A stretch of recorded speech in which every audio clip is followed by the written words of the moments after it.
Hello and welcome to another episode of Research Radio, a podcast of the Economic and Political Weekly. I'm Johan, and today we have with us Samir Mohite, who will be discussing his papers on caste among school children in Maharashtra that were published in the EPW.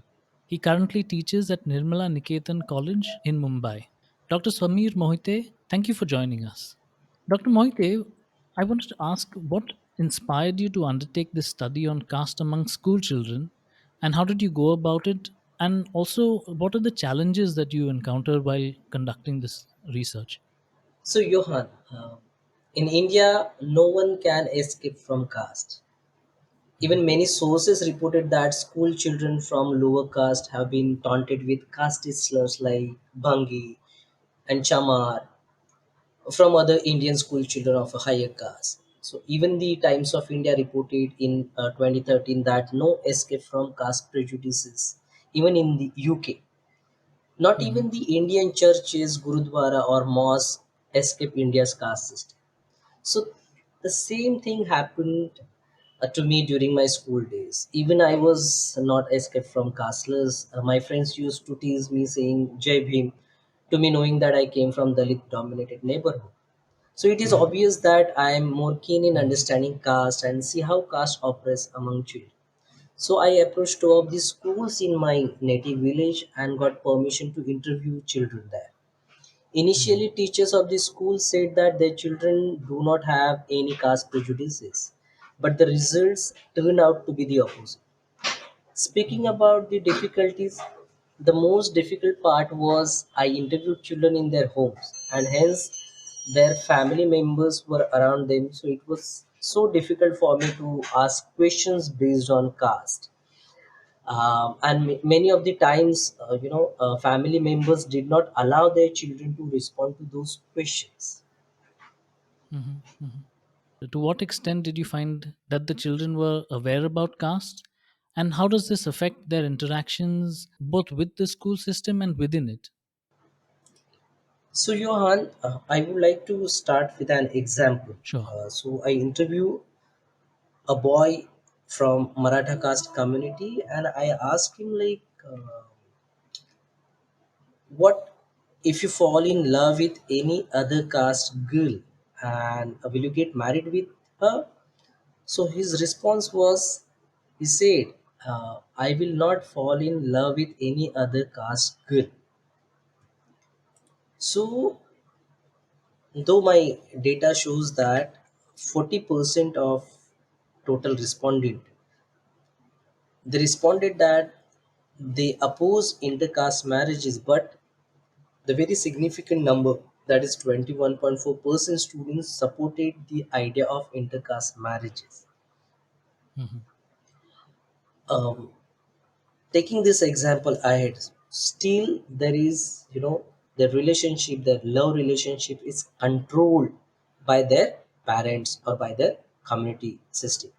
Another mhm, example, another finding was total of 55% of the Maratha students have other Maratha student as their friends. So around 45% children from same caste having their own caste children as their friends. mhm, mhm, Second example would be a total of 70% students agreed that people from different castes should stay together in the villages, but 30% students still believe that only the children or people from their own caste they should stay together. mhm, The study found that 50% of the respondents had no preferences about the captain they would like to play under. But 35.7% of students said that they would prefer their captain to belong to the same caste. So, if you see the number wise or the percentage wise, though the higher percentage talk about against marriages, but the significant number of children still support caste based love relationship, caste based friendship, caste based their captain. Johan, my MPhil data shows that 100% of children were aware of their caste. since they grow up in the caste based hamlets and the name of the hamlets are based on their own caste. For example, where Gurau people live, the hamlet name is Gurawadi. Buddhist people live, the hamlets is like, Baudhwadi or Mhm. Chamarwadi. So the hamlets are based on caste itself. Then they grow up with the children from their own hamlets and make friendship with them. So their Mhm. cricket teams or kabaddi teams are from their own hamlets. Hence, the village social structure itself does not encourage intercaste formation of such teams. Mhm. School is the Mhm. only place where all caste children come together, and hence it is expected that schools would break this friendship based on caste, or more specifically, schools should encourage intercaste friendship. But the data Mhm. reveals that Mhm. schools do not even discuss caste in the schools at all. Hence, Mhm. schools have failed to promote logical and critical thinking among children. I thought it was very interesting how you use friendship and love as a way to tease out the children's sensitivity to caste. It reminds me of this very nice Marathi film called Fandre, which dwells on exactly these themes. Why do you think that like caste preference is more pronounced with regard to love and friendship as opposed to, as you noted in your research, sports and academic performance, where caste seem to matter less to the children? So, I submitted my thesis in the year, my MPhil thesis in the year 2013, and Fandry released in 2013. So I'm so happy that films like Fandry, depict such a reality of the caste society. So the love relationship is much more controlled in our society, and society does not promote intercaste love relationship, thinking that their caste purity will get diluted if they have intercaste marriages. So I have seen this the examples there in the village where I have interviewed children.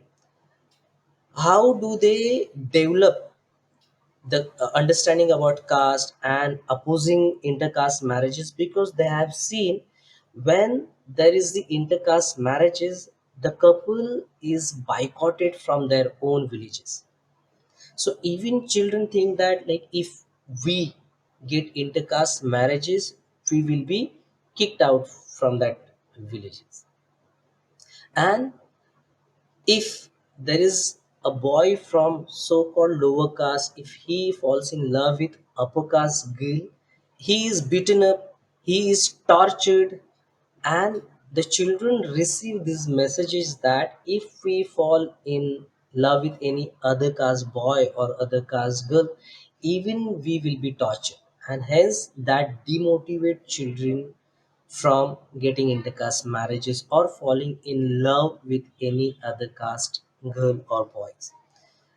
But Dr. Mohiti, my question is more about, why is it that in terms of sports and academic performances, where, that if you ask children, would you have a person from a different caste as a sports captain, or does caste matter in academic performance? Your research seems to suggest that in these two areas, the children are more willing to accept a person of a different caste than their own. Why do you think that is? So I have argued here that children, like from their childhood itself, the children are not really holding the caste biases. So from their childhood itself, they are having they are liberal in their thinking. Hmm? So when it comes to sports, when it comes to academics, yes, the number is very high where they support intercaste relationships. Hmm? Talking about um, love relationship based on caste or friendship. So in our society, this love relationship is much more controlled, and society does not promote intercaste love relationship, thinking that their caste purity will get diluted. They want to keep their caste hierarchy as it is because they are the beneficiaries of it. And if they get intercast, or if they get diluted, then they might lose their upper caste status, or they might lose their benefits out of it. Whereas talking about sports or academic performances, and playing under other caste captain, that really does not affect their caste status, that really does not affect their benefits. So these two things, like we can focus on. So when something affects their caste status, when something affects their benefits from the caste, then they control that. So they do not really want to promote intercaste marriages. A boy is falling in love with any other caste girl, or a girl is falling love with any other caste boy. They really do not motivate that, because that will with that will affect their status. Mhm, mhm, And so these are the differences we can see, where there is less how do you say, like the profit and the loss. So when there is a less loss, then they are fine. But when there is high loss, mhm. and where there is no profit, then our society is having a problem. This is what I'm trying to argue in my paper. I was also wondering if maybe it might be that, in the case of the sports teams, and in the case of academic performance, the students in the school have an opportunity to observe firsthand that, or the ideas that they have been taught don't seem to hold true, right? So in school, when you have a captain of a different team, you can see that, or I mean, of a different caste, you may be able to observe that people from different castes may also be good at sports. So Yes. over there, the thing is that I want to be in the winning team. So it doesn't matter because I have It doesn't. observed it. And similarly, in the case of academic performance, in your class, you may notice that there are people from different castes, but there doesn't seem to be a correlation between good students and bad students. Whereas in the case of love and marriage, that is not as clear because, as you said, society keeps a very strong hold on it. So the children don't have the opportunity to observe what happens in intercaste friendships and intercaste marriages, and when they do, it is very strongly negative. So I would like to give you an example of the village where I have interviewed these children. There were n number of intercaste marriages took place, and then just because there was intercaste marriages, the couples were boycotted from that village itself, and then children observe that. So these are the live examples in front of their children. If a boy, a lower caste boy, falls in love with any upper caste girl, that boy is literally beaten up. He's tortured. Mhm.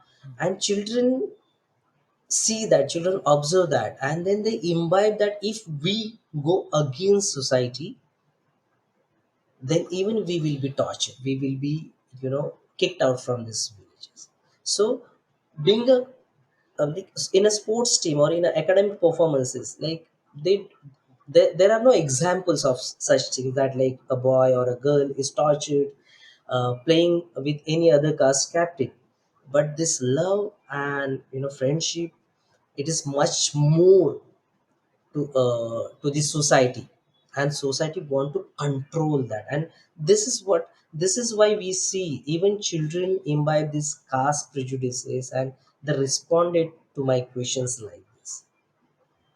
I wanted to go back to my first question because I think that you were saying something very interesting, that you interviewed these students in their own homes and the parents stopped them from answering certain questions, right? So did you make a note of which are the questions that they did not want their children to answer, and also from which category those students come, where whose parents opposed the answering of the question? Because I thought that might be also something quite revealing, that because it also suggests that we know that there is something wrong here but we cannot talk about it. So Yes. I was just wondering if you have anything, because since you don't mention this specifically in your paper, I think it's an opportunity to explore that a bit more. So there are questions related to intercaste marriages and falling in love with any other caste boy or girl.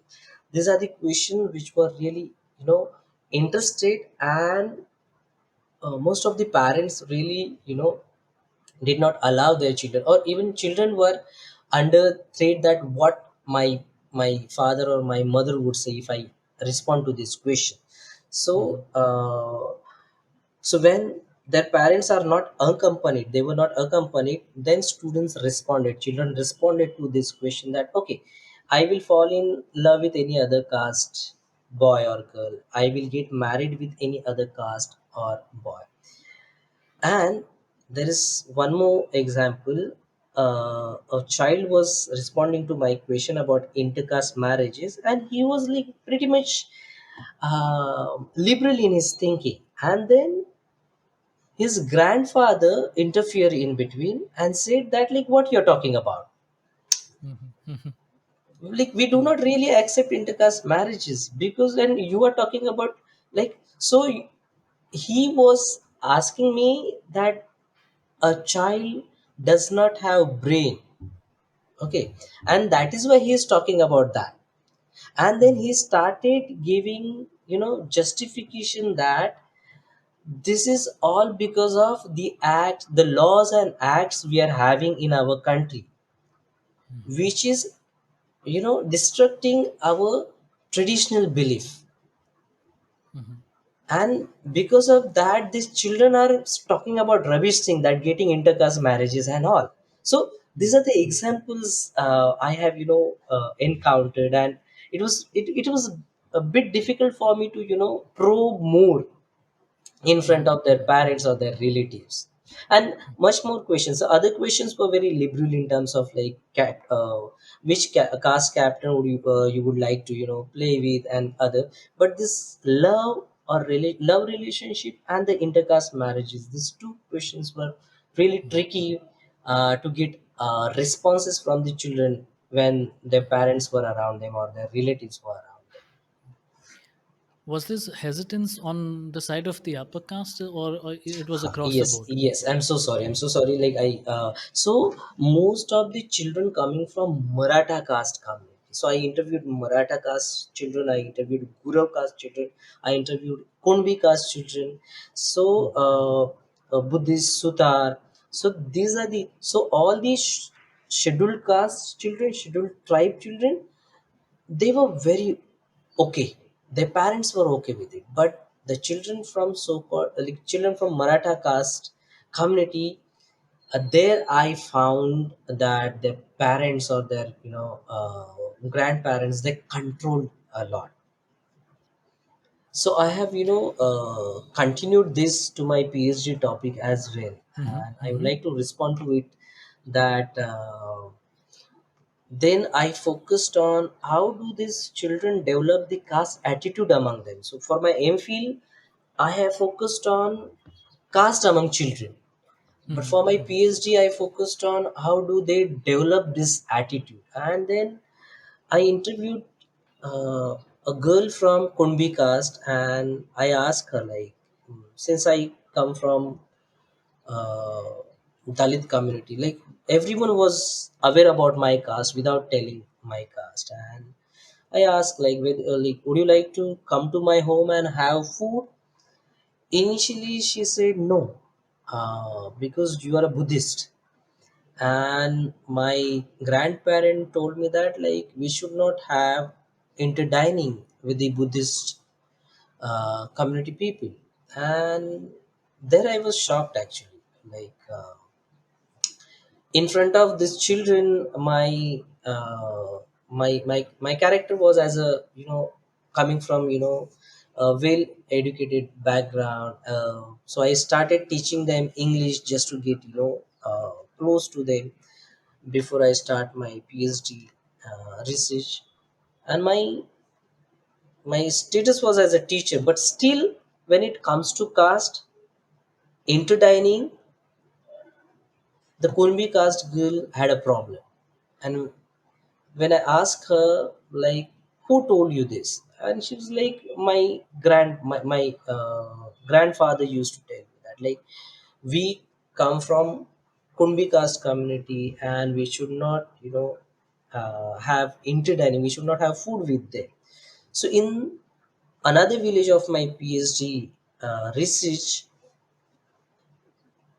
any other caste people do not go to do not go for the marriages of Katkari tribe.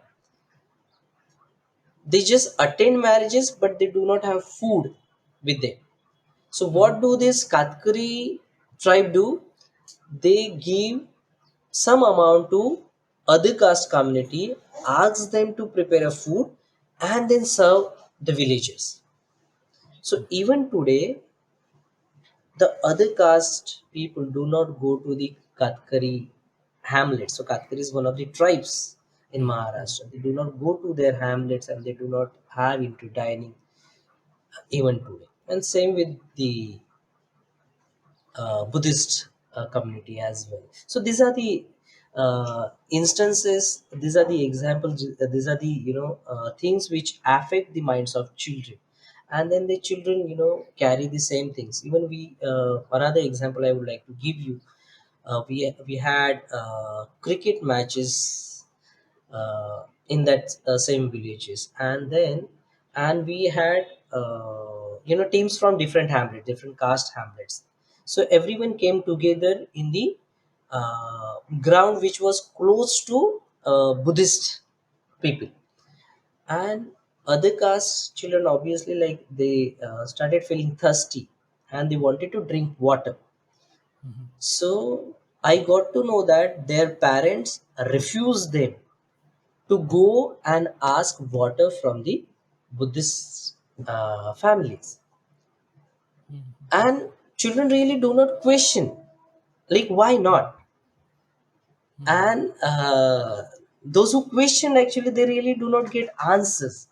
So these are the instances, and they just develop their attitude. And there was another attitude which I have observed among Vani caste community, which is the biggest community in Maharashtra. A boy, he was liberal in his thinking, but when I asked him about question about, like, if you, like, whenever you have cricket matches or kabaddi matches with them, who wins actually? And he's like, we win. So when he use this we, he refers to his own caste. I see. Uh-huh. And he said, like, I mean, like, when I asked him, what if they defeat you? And he was like, no, आम्ही त्यांना ठेवू का? Means, like, we will not let them win. So when army, we, these are the words which refer to their own caste uh, superiority. So these are the instances I have continued studying in my PhD also.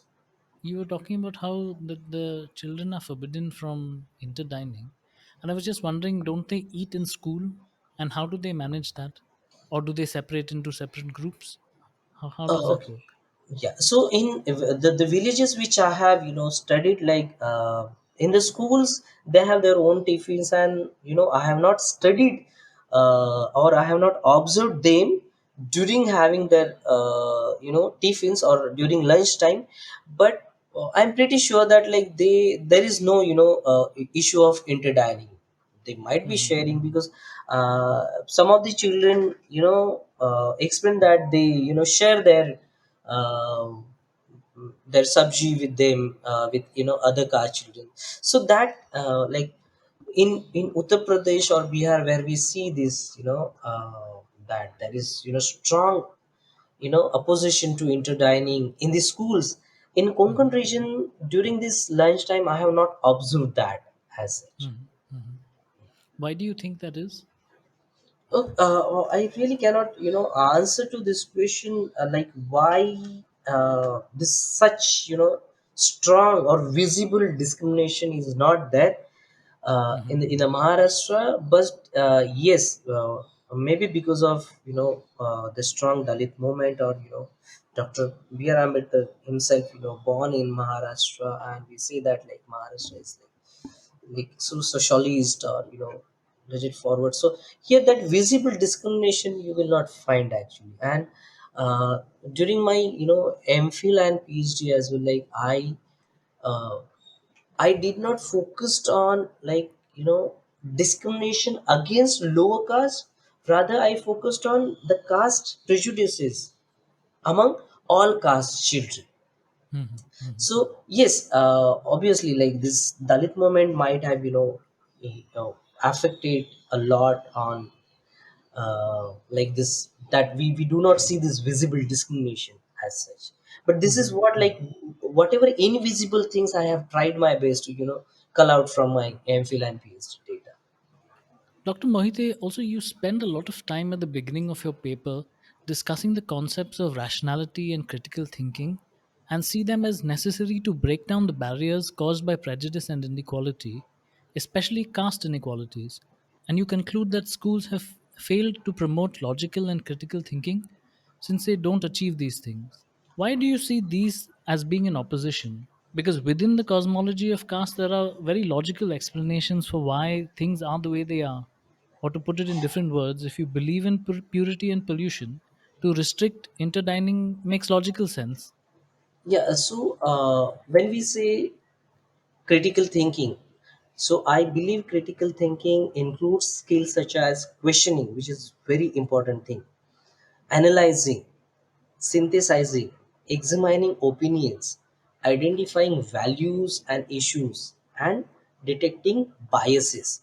So, when I talk about questioning, our whole Indian society or the religion, if we believe in, it does not teach us question anything. So, our thinking is controlled by someone. And when I talk about critical thinking, I talk about we should encourage children to question each and everything. We should analyze things. And the very important thing is that detecting biases. So we really do not discuss about such things in the schools or classes. So the teachers in the schools, most of them come from so-called upper caste background, and eradicating the caste is not their priority as they are the beneficiaries of caste. So Mhm, as you have rightly said that if you believe in purity and pollution, you would restrict into dining, intercaste. So Dr. Ambedkar argues that interdining, intercaste will not really solve the problem. So the Shastras, which gives authority to caste, it needs to be questioned. mhm. It needs to be destroyed. So that attitude we should develop among children. Hence, eradicating caste is the priority of the oppressed people and not the people coming from upper caste. Finally, Dr. Mohite, I was wondering, don't you think it's possible to be rational and to think critically, but at the same time also hold on to your prejudices? After all, we have scientists and technicians who simultaneously cling on to their prejudices. Why do you feel that there is this correlation, or more specifically, why do you feel that critical thinking is the thing that will help to dissolve prejudices, including caste prejudices? Okay, interesting question, Yuhan.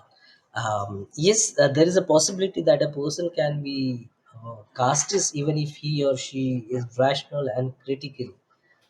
For me, critical thinking is to develop a questioning attitude among people and promote logical thinking, developing questioning attitude and being logical, that might solve the problem in our society. Because I would like to give an example of Justice Kaju used to say that 90% of people in this country are fool, and people just believe things blindly.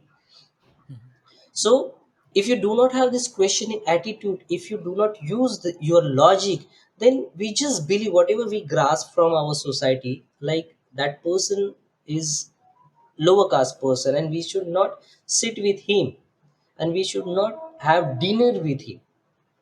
So these are the attitudes we are developing. Another thing I started answering from the beginning, and I spoke about the Times of India reported that no escape from caste prejudices even in the UK. So in UK, a caretaker who is appointed by the council over there, and if she has asked to take care and give a bath to old lady which belongs to Dalit caste community, she has refused it.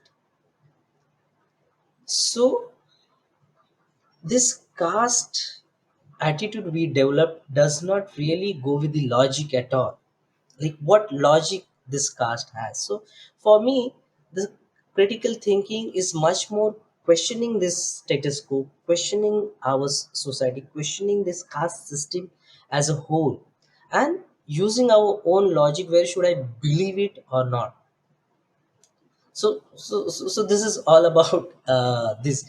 But yes, the scientists, so I have seen, many scientists or engineers, friends of mine, who really lacks the understanding of society. So this sociology, um, I do not know whether they study sociology or not, but they lack this sociology, understanding sociology. And when I say critical thinking and rationality, a person should be rational in terms of what to believe and what not to believe.